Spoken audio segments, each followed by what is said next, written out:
جب اللہ نے قوم بنی اسرائیل کو مصر سے نکالا اور فرعونیوں سے نجات دے دی تو بنی اسرائیل کو لے کر اللہ نے موسیٰ علیہ السلام کی رہنمائی میں دریائے نیل کو پار کیا اور فرعون اپنے لشکر سمیت سمندر میں غرق ہو گیا۔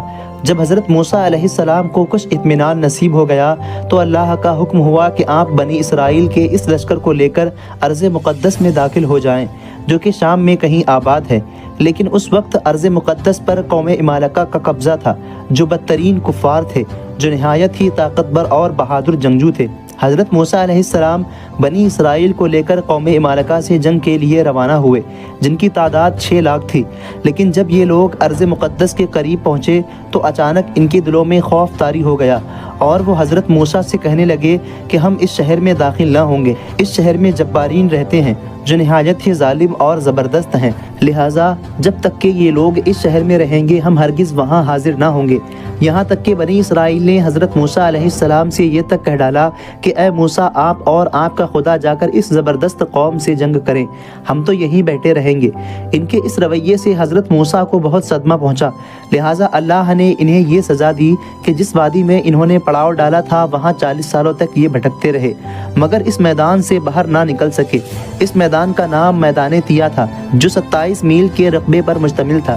روایت ہے کہ بنی اسرائیل کے لوگ سارا دن سامان اٹھا کر چلنے کے بعد رات کو ایک جگہ پہنچتے اور جب صبح ہوتی تو خود کو وہیں موجود پاتے جہاں سے چلنا شروع کیا تھا، لہٰذا اب بنی اسرائیل اس میدان میں پھنس چکے تھے اور ان کے 1 مہینے کا سامان بھی ختم ہو گیا تو ساری کی ساری قوم توبہ و استغفار کرنے لگی۔ میدان طیہ میں ہونے والے اس سخت امتحان کو دیکھتے ہوئے حضرت موسیٰ علیہ السلام کو اپنی قوم پر رحم آیا، آپ نے اللہ کی بارگاہ میں ان کے لیے دعا کی، لہٰذا اللہ نے بنی اسرائیل کے لیے اس میدان میں بے شمار عطائیں اور نعمتیں نازل فرمائیں۔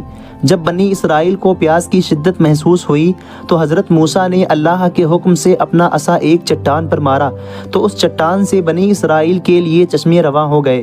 چونکہ یہ وادی وسیع میدان پر پھیلی ہوئی تھی تو سر چھپانے کے لیے ان کے پاس کوئی اشیاء موجود نہ تھی اور دن کے وقت سورج کی دھوپ اور تپش سے بنی اسرائیل بدحال ہو جاتے، لہٰذا دھوپ سے بچاؤ کے لیے بہت بڑا سفید بادل سارا دن بنی اسرائیل کے لوگوں کے لیے سایہ کیے رہتا۔ اس کے علاوہ رات میں میدان کے بیچوں بیچ ایک چمکدار ستون اترتا جس کی روشنی سے وہ لوگ کام کاج کرتے۔ اس کے علاوہ بھی اللہ نے ان پر بہت سی نعمتیں عطا فرمائی تھیں اور اللہ نے بنی اسرائیل کے لیے آسمان سے 2 قسم کے غذا اتارے تھے، ایک کا نام من اور دوسرے کا نام سلوا تھا۔ من شہد جیسی میٹھی غذا تھی۔ انجیل کی کتاب میں لکھا ہے کہ جب وہ شبنم سوکھ گئی تو انہوں نے دیکھا کہ میدان میں چھوٹی چھوٹی گول چیز پڑی ہے جیسے کہ پالے کے دانے ہوتے ہوں۔ بنی اسرائیل اس کو دیکھ کر کہنے لگے من یعنی یہ کیا چیز ہے؟ موسیٰ نے ان سے کہا یہ وہ غذا ہے جو خداوند خدا نے تمہیں کھانے کو دی اور اس نے تجھ کو پہلی آزمائش میں ڈالا اور تجھے بھوکا رکھا، پھر وہ من جسے تو اور تیرے باپ دادا کبھی نہ جانتے تھے تجھے کھلایا تاکہ تجھ کو سکھائے کہ صرف انسان روٹی پر ہی زندہ نہیں رہتا۔ من دراصل ایک شبنمی گوند تھا جس کا ذائقہ شہد جیسا تھا۔ یہ گوند وہاں کے پیڑ پتوں پر جمع ہو جاتا اور بنی اسرائیل روزانہ اسے صبح جمع کر کے کھاتے تھے، جو ہر شخص کے لیے تقریباً 4 کلو اترتی تھی۔ جو شخص اس وقت سویا رہتا تھا وہ اس دن کی خوراک سے محروم رہتا۔ اور سلوا ایک قسم کا پرندہ تھا جسے بٹیر کہتے ہیں۔ جب شام کے وقت جنوب کی طرف سے ہوائیں چلتی تو ان پرندوں کی ہجوم بنی اسرائیل کے خیموں کے پاس آ کر بیٹھ جاتے، لہٰذا وہ لوگ انہیں بآسانی پکڑ لیتے اور بھون کر کھایا کرتے۔ منو سلوا ایسا کھانا تھا جو انتہائی آسانی سے ہضم ہو جاتا تھا، جس کا رنگ، خوشبو، ذائقے بے مثال تھے۔ اس طرح بنی اسرائیل وادی طیہ میں منو سلوا اور ان چشموں کے سہارے ایک بہترین زندگی گزارنے لگے۔ حضرت موسیٰ کا یہ حکم تھا کہ روزانہ تم لوگ منو سلوا کو کھا لیا کرو، لیکن کل کے لیے ہرگز اسے جمع نہ کرنا۔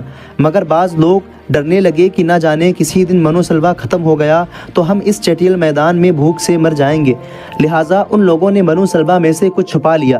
جو کچھ جمع کیا تھا وہ سب کا سب سڑ گیا اور اس کا اترنا بھی بند ہو گیا۔ احادیث مبارکہ ہے کہ نبی کریم فرماتے ہیں کہ اگر بنی اسرائیل کھانا جمع نہ کرتے تو شاید کبھی کھانا سڑتا ہی نہ۔ آج جو کھانا سڑ جاتا ہے یہ اسی دن سے ہے جس دن بنی اسرائیل نے کھانا جمع کیا تھا۔ اللہ سے دعا ہے کہ اللہ ہمیں اس واقعے سے عبرت حاصل کرنے کی توفیق عطا فرمائے اور ہمارا خاتمہ ایمان پر بالخیر فرمائے۔ تو ناظرین، آج کی اس ویڈیو کا ہم یہیں پر اختتام کرتے ہیں۔ اگر ویڈیو آپ کو پسند آئی ہو تو پلیز ہمارے چینل کو سبسکرائب کریں اور ویڈیو کو لائک کریں۔ تو ملتے ہیں اگلی ویڈیو میں، تب تک کے لیے اللہ حافظ۔